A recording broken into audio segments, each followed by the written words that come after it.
La vicepresidenta del Gobierno y cabeza de lista del PSOE por Valencia, María Teresa Fernández de la Vega, ha destacado que el Partido Socialista se presenta a las próximas elecciones generales con los principios de siempre: la libertad, igualdad, solidaridad y justicia social, para derrocar al cansancio de la derecha más rancia de España, la valenciana.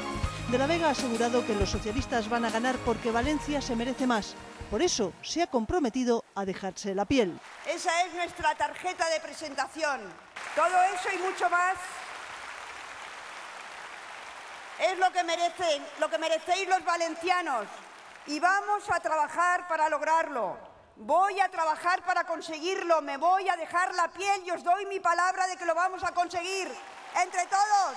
La candidata socialista ha reído las ocurrencias de Rajoy al decir que es currante. Decir que es más socialista que el mejor de los socialistas. Y dice que está con los currantes y con los trabajadores. Pero vosotros creéis que él sabe lo que es un currante. ¿Vosotros creéis que él sabe lo que es currar o trabajar? ¿Alguien le puede creer? Ni el más despistado.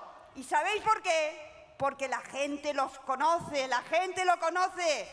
De la Vega se expresó en estos términos durante su intervención en el mitin de apertura de la campaña electoral celebrado hoy en la Plaza de Toros de Valencia ante más de 20.000 personas.